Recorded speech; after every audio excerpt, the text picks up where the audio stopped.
I'm cool too. I've got a Instagram. There it is, Bibby Smalls. So LinkedIn is a social media site, right? So this is a difference. That's LinkedIn there.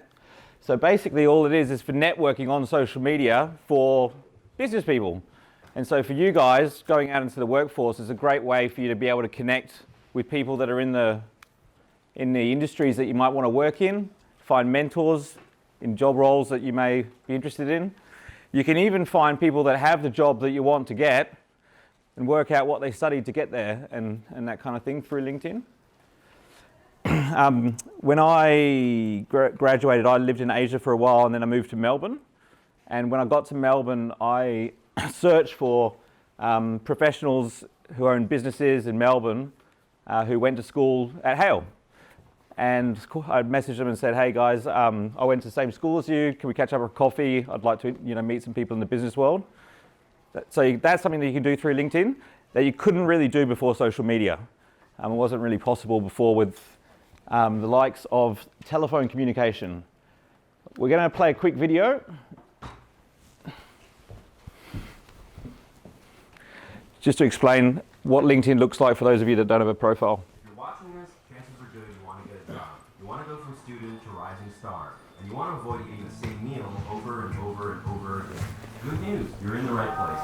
That's right, LinkedIn. It's not just for top executives. It's not just for old people with heavy briefcases. It's for you. And it's the perfect place for you to start your professional story. Say you want to get a job in New York City. Never been there before, but that's okay because you have LinkedIn on your side. You start by creating your profile. You give it love because you know it's what recruiters are looking for day and night. It's your resume that never sleeps. It's your flashing neon sign that says, hire me, for the love of all that is good in this world, hire me. Then you start making connections. Alumni working in New York? Yes. Recruiters at top companies in New York? Yes. Your mom's best friend? Yes. You start imagining whose shoes you want to walk in. You think, wow, this is a lot of deep stuff to consider. You shake yourself out of it and start searching for jobs. Whoa, that's a lot of jobs for students. Time to get down to business. You start to tailor your profile. You start applying. You feel empowered and control. Like you should be CEO. That gives you an idea. You look up all the CEOs of all the companies you want to work at. You see one of them went to your university. Then it hits you. You see a clear path from campus to career. You feel like you can see the future. You wonder if you're psychic. Should we start a hotline? No, back to plan A. You keep tailoring and connecting and applying. Before you know it, you start getting responses. First a few, then more, then an interview, and then you're hired. And cool. That's when the real learning begins. There we go. So what I'm going to talk about today is what some of the things that you can start doing now. To be honest with you, how many people are planning to go to university when they graduate? Wow. Awesome. So like a lot of people when they're in university aren't going to bother with this stuff. So if you start now, you're going to get a head start. Like if you get 4 or 5 years ahead of all the other graduates, you will start following people in the industries that you want to work in. You may even be able to get internship opportunities. And so you'll be ahead of the curve. So I'm going to tell you like what you can start doing now so that when you graduate from uni, you've got the best possible chance of getting the best possible job.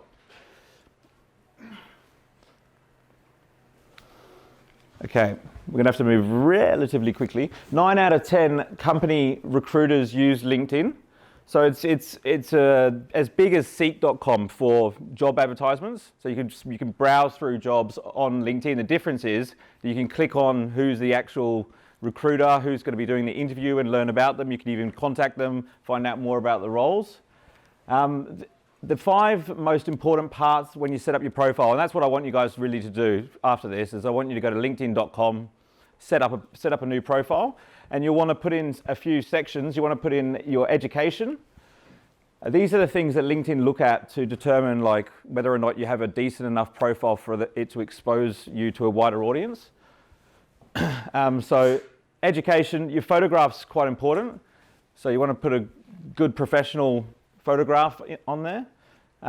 Any experience, so you have to be a little bit creative since you're in high school. You want to be like looking at things like volunteer work. Anything that you've done that's extracurricular, put it in your profile. It all does help. And your skill set as well. So the way that the recruiters work is when they're looking for talent for certain roles, they'll search for skills. And so you want to make sure that you have those skills that they might be searching for in your profile so that they can find you.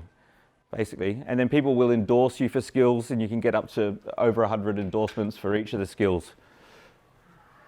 So if you want to study law, practicing law, commercial law, whatever it may be, whatever, particular area you want to specialize in, you want to make sure you have it in your skills. By the way, as I go, guys, just like if you have any questions, you may as well just yell them out, because we've only got half an hour together. So, excuse me, Nathaniel, yeah. just on for the fellas when they go for education, is it promising lawyer, or is it you wouldn't put year 12, would you? You can put a health school in there, yeah. Okay. Yeah, yeah, and any like extracurricular activities. If you've done any courses outside of school, you can put them in there as well. So this is where you go to sign in, linkedin.com. Pretty straightforward. I'm sure you guys can all work this out. There's the sign in button. And when you log in, this is what you'll see. It's the news feed. So it's pretty much the same as, I'm not going to use Facebook as an example. We'll use Instagram, right? So this is the same as Instagram's feed. You can see people can like and comment on posts. It's just that the posts are just about business and stuff, careers, leadership, stuff like that. And then if you click on the avatar at the top there, view profile, you'll come through to this section here. And when you click on this that little pen symbol there, you can edit your profile. So you can see the photograph is it is the most important area. So the statistic says that profiles with photos get 21 more views on average. And your headline, so this is the headline here. So, if you're a student, you can put you're a student. What if you're studying law, or we'll use that example again, or you're studying to be a dentist, you can put that in your headline so people know what it is that you do. You can say currently a year 12 student at Hale, it's totally fine, because you can update this at any point in time. The point is to get the profile set up and start building your connections. So you can start connecting with classmates, with teachers, with people that are going to the university you want to go to, people that are in the industry you want to go to. If you're building up your network now, it's going to stand you in good stead for the future. Education section, pretty straightforward.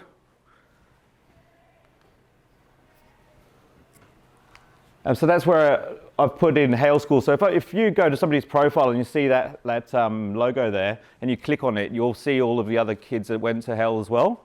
And so it's a great way to network with people that are in the same industry. The Hale guys are so helpful. All the guys that went to this school are really going to be supportive of you if you reach out to them. Experience, you can list internships, summer jobs, part-time jobs, anything you can think of to put in there. Volunteer experience we talked about. With skills, you can put up to 50 skills in there. As you can see, financial analysis, financial modelling, just some examples. Some of the classes that you study that you enjoy, you can put in there as skills. If you study Japanese or you're learning French, you can put that in there. And I think a good way to advance in your career is to get advice from people that are doing what you want to do. It's something that I've done a lot of in my career. I run my own business, have done for about 8 years now, but I work in the marketing industry. And so when I started in marketing, I found people that were CEOs of big marketing agencies, publicly listed companies, and I reached out to them and said, hey, would you mind having coffee with me just to share with me some of the insights that you've learned along the way about your career? And more often than not, they were more than happy to help. And LinkedIn's a fantastic way to approach these people. And so these are my skills and endorsements, just to give you some context. So marketing, online marketing, social media marketing, and you can see where it's got the 99 plus, it means people have clicked, yes, he's good at that, yes, he's good at that. So it builds a lot of credibility when recruiters look at it. Okay, so at the top there is where you can search for different people. And then if you go a little bit deeper, you can go to different filters. So this is the advanced search feature. So you can search for people in Australia. This little bit here, So first degree connections, they're people that you're already connected to. Anyone guess what second degree connections might be? Yep, spot on. Industries, so you can focus on the marketing industry. IT, I mean, they got loads of them. Those are just ranked in the ones which I've had the most connections in. You can go specific as to what company you want to work for. If you want to work for a particular company like Microsoft or Google or Facebook, you can search for people at those companies, current companies and past companies. And then there's school that they went to as well. So yeah, obviously talking about people that went to Hale or go to UWA, you can search by school as well. Because you want to speak to people that have something in common with you. So if they've got something in common with you, whether it's a connection or they went to the same school or the same university, they're more likely to help you.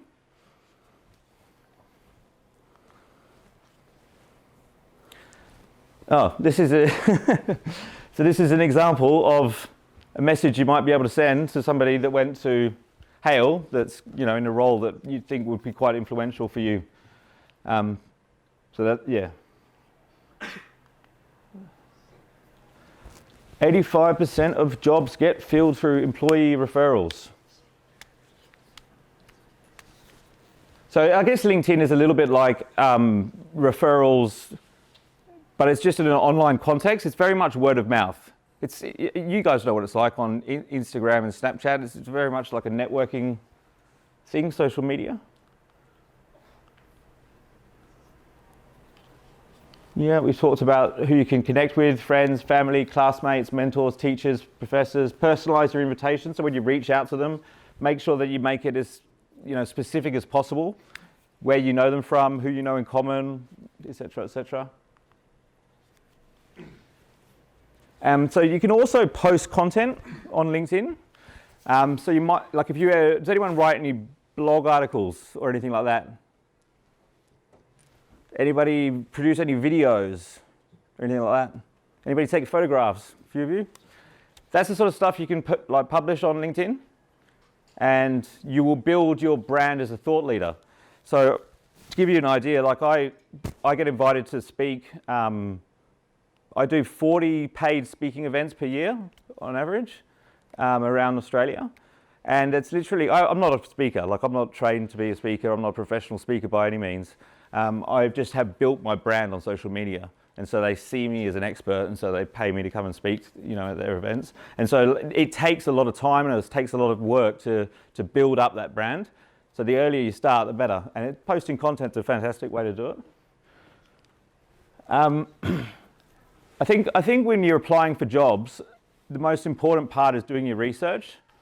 So when you don't just apply to a job and submit your resume like everyone else does, you find out who it is that's reviewing the job, what's the criteria that they're looking for, you adjust your profile to meet that criteria, and then if you reach out, you see the people that are actually recruiting and who you're going to be doing an interview with, you can actually connect with them.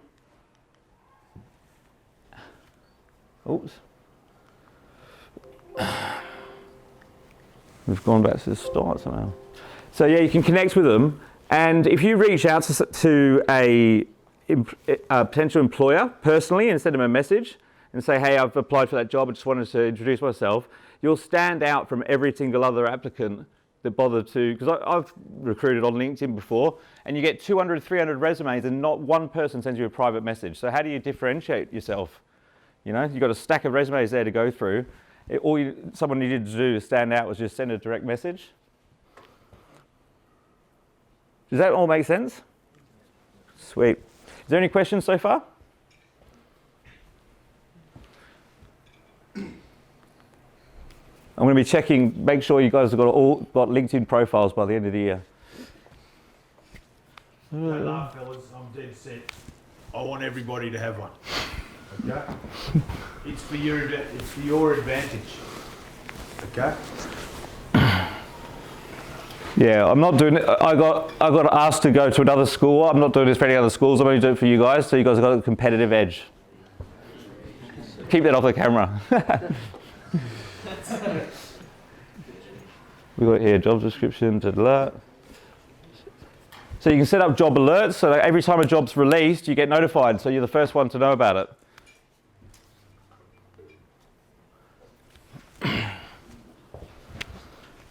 So yeah, I think this is quite important as well. Like when you are reaching out to people that you want to connect with, it's always good to look for things that you have in common or something that you can discuss.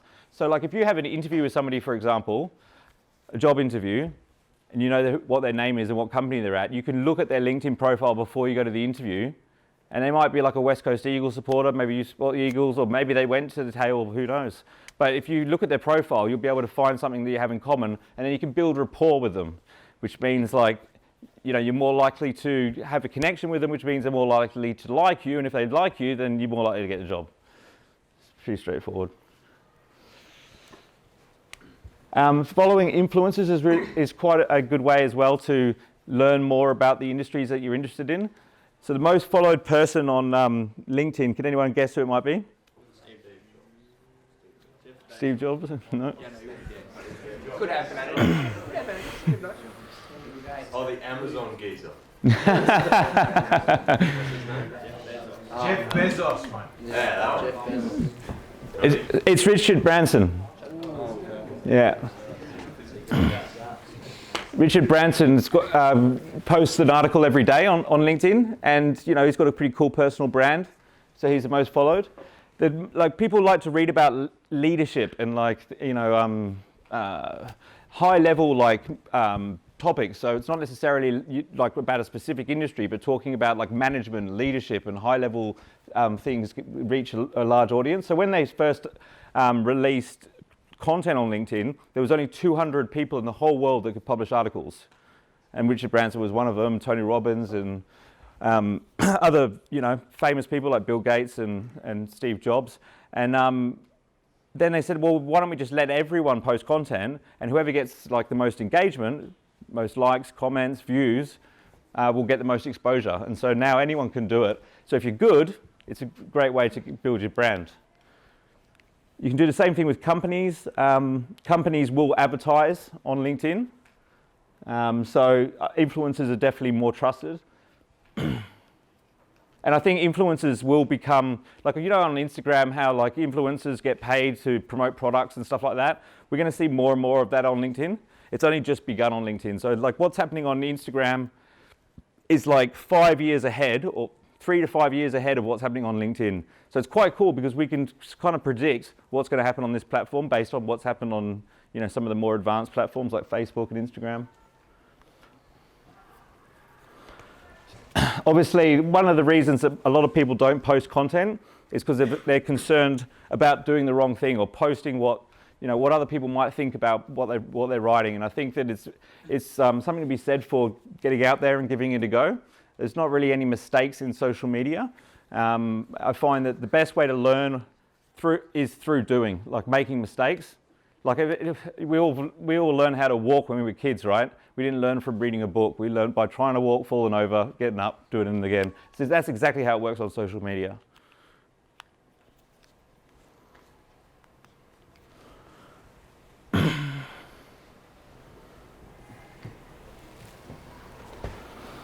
So it goes both ways as well. When you're reading content, it makes sense to engage with that content because that's how you're going to build a relationship with the person that wrote it. So if you're following an influencer and you enjoyed their article, let them know in the comments, engage with people, be public on the platform, start discussions. We've got one more video here to leave everyone with. We've got through it quicker than we thought. Here's how to make your profile great. Number one, take a professional picture. Not just any picture. No, not that one. More like these. Yes, that's the one. Number two, write a good headline. Just tell us who you are and what you want to do in 100 characters or less. Yeah, like that. Remember, nothing too personal, nothing too clever. Number three, tell us about your education. What's your major? What classes did you take? What skills did you develop? C++? Art history? Portuguese history? Quantum thermodynamics? Yes, put those. Number four, list your experience. Give us your organization, your achievements, your honors. President of the International Club? Yes. Volunteer building houses? Yes.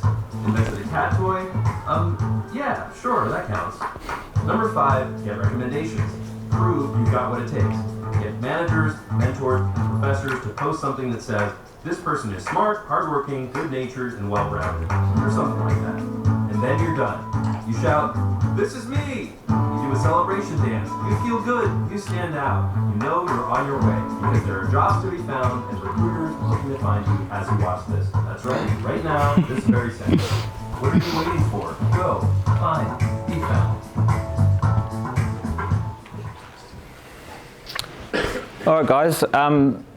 So that's pretty much it. Like, those are the things that I want you to go away and do basically when you set up your profile. If you would like me to have a look at your profile once you've set it up, you're welcome to send me a message on LinkedIn. I will definitely get to it and have a look at it. It might not happen immediately, but I will definitely do it. These are some of my social media links if any of you want to keep in touch. And I suggest checking out students.linkedin.com as well. This is a good resource with some checklists and stuff on how to update your profile, how to reach out to people, how to get recommendations, that kind of thing. We've got 5-7 minutes if anybody's got any questions. Yep. How important is it like the uni you go to for employers? Sorry? How important is the uni you go to for employers? Well, it depends what job you're looking to do. Do you have one in mind, or? Just like say for engineering and commerce, like those two. Yeah, I would imagine that there are some universities that are better than others, but I think in Perth, correct me if I'm wrong, but they're all pretty good, aren't they? Yeah. They are all good. Yeah. Okay. There is still stigmas attached to certain institutions, but that's for the wrong reasons. Okay. So we had Engineers Australia out here a couple of weeks ago. They didn't say the guy that was here to speak was the past president in 2017, 2018. Didn't have many nice things to say about UWA. Said ECUs is underutilised, their engineering program, because of the stigma attached with the name. Curtin's program is very good, but too big. Murdoch's is good, but is slowly diminishing.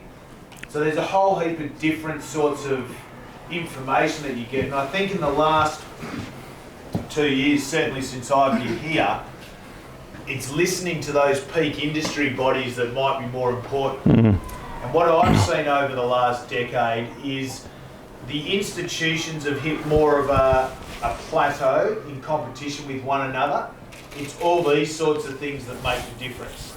So it's all your concurrent activities whilst you're at university from day one until you graduate and transition to full-time employment. So the institution, I don't think makes as much of a difference as it once did. And the reality for you fellas is that you're probably going to pick UWA or Curtin. There are a number of lads, and there's a couple in here that might go to Murdoch because it's a better course for what they want to do, or they might choose ECU because it's better for what they want to do, okay? The reality is it's very bespoke for you as an individual. And that's the same for students that want to go interstate. It's always got to be about what is going to give you the best education and allow you to create as many opportunities as possible. But I think these sorts of things make you more available to the wider population. Okay, so remember that this is going to have a global reach. So when we talk about networking and social networks, you guys probably think about this, okay? When we're talking about social networks, and I'm assuming you might do network theory in one of the mathematics, you're looking at 3 degrees of influence, okay, and 6 degrees of separation. Now you can go and look up 3 degrees of influence, and you're all clever fellas. That is a fairly big reach. So imagine you've got, 400 or 500 people that you're connected to through LinkedIn, and there's 3 degrees of influence. That's lots and lots more people, okay?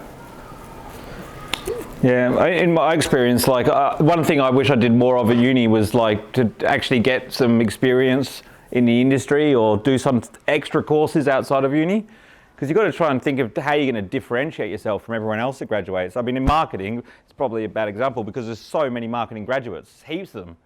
Most of them end up in sales because there's not that many marketing jobs, So most marketing departments aren't that big, especially if the economy is not doing very well, which is, it's not doing fantastic in Perth at the moment. So I think it's an interesting point Nathaniel makes too about doing concurrent upskilling whilst you're going through university. And I genuinely believe that we'll see a shift in this in 9, 10, 11 and 12 of your secondary education, or that's my hope.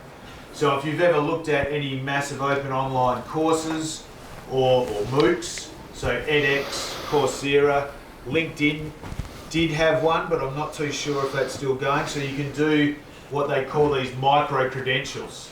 So they're short, sort of 5 to 6 week programs that you would take online, okay? And if you've done, you've done your degree in commerce, or you're doing your degree in commerce, but you want to transition across to something else, you might do one of these micro-credentials.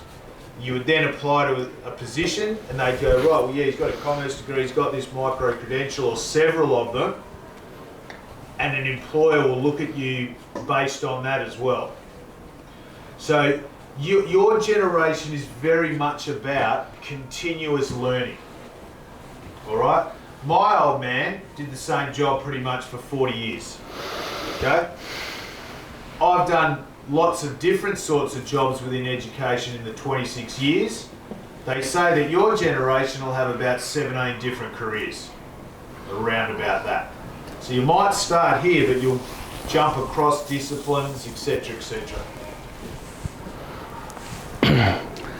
yeah, is anyone studying marketing that wants to study marketing at all? Anyone? Okay. Well, anything with technology in it, like you want to be looking at what you can study outside of uni that is a little bit more ahead, because universities typically are about 4 or 5 years behind with what they're teaching you. Like when I went to university, I was already ordering pizza on the internet, but I didn't do one course on online marketing. So I was learning how to buy that way, but I wasn't learning how to market that way. Does that make sense? So if you learn about some of these things like search engine optimization, like I learned as soon as I got out of uni, if I learned that while I was at uni, it would have made me a lot more appealing to the job market. Anything else, fellas? All right, well, thank you very much, Nathaniel. No worries. Thank you, fellas.